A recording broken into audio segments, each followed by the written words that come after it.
Hi, guys. Good evening, and welcome back once again to the EdWord. I'm your host, Eddie, and in tonight's video, I'm here to discuss the very interesting breaking news story that just broke just about an hour ago on the internet.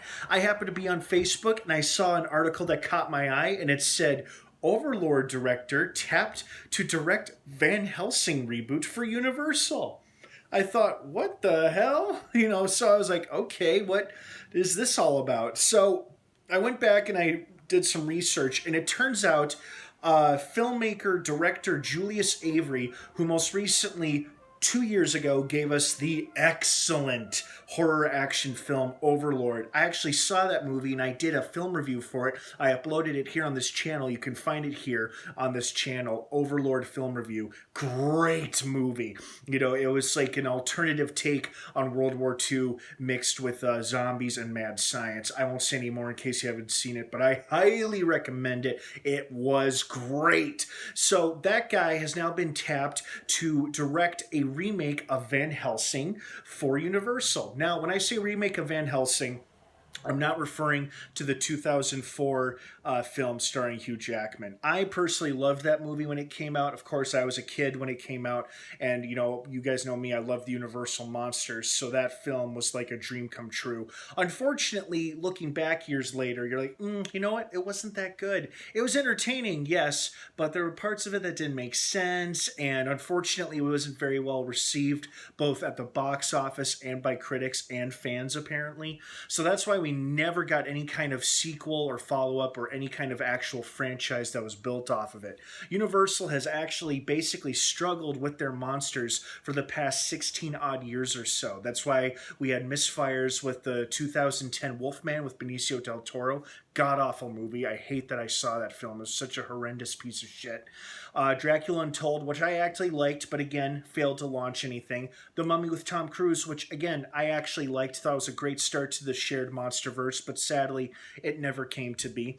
So we did, however, get The Invisible Man, which was great. It was one of my favorite recent movies I saw earlier this year. The last movie I actually saw earlier this year before the pandemic hit.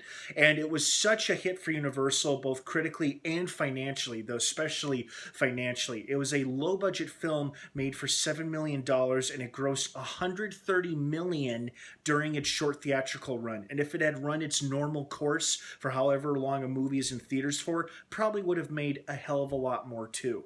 So now Universal, thanks to the success of The Invisible Man, thank you Lee Winnell, is now doing a ton of other unconnected Universal monster films, by which I mean they scrapped the Dark Universe idea. None of these movies are going to have anything to do with each other. It's possible, however, highly unlikely that there might be some connective tissue or pieces in between some of these movies, but I wouldn't get my hopes up. I believe that they're basically telling directors and filmmakers and storytellers, hey, what Universal monster do you want to make a movie about? Okay, write a script. We like the script. Make this movie. That's great. Don't feel the pressure to build up to a cinematic universe. Not everything has to be connected. It can be fun, but if it's done right.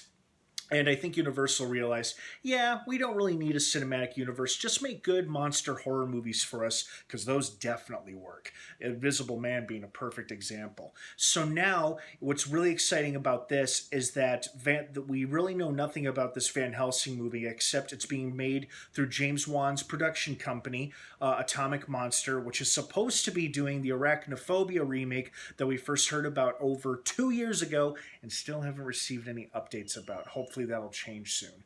But James Wan is proving to be a very busy guy, and what is also interesting about James Wan's involvement is not only is he a producer on this Van Helsing movie, but he's also producing another Universal monster movie for Universal, which sounds very much like Frankenstein, or it's definitely inspired by Frankenstein. Now, could these two movies be connected? It's possible. However, nothing has been confirmed or officially announced, so don't get your hopes up too high. But the fact that he's involved in both projects, I think, says a lot. But either way, even if the two films that James Wan is involved in for Universal have nothing to do with each other, I'm very excited for both movies. Didn't think we'd be getting getting a Van Helsing movie anytime soon, if ever, after the flop that was the Hugh Jackman movie, which was too bad because, like I said, I really enjoyed it. I still like it. I could see why people didn't like it nowadays, but I still really enjoy it. But this is exciting, though. And if they are making a movie with Julius Avery at the helm, I really hope he puts that dark, gritty twist that he had on Overlord, which worked so well for so many reasons for that film. Hopefully, we could get something in the similar style in the Van Helsing remake. What do you guys think of this big, exciting news? How do you feel about it? I want to hear your thoughts and your opinions down below in the comments section. Thank you so much for watching. Have an awesome rest of your night. And of course, until next time, may the Force be with you.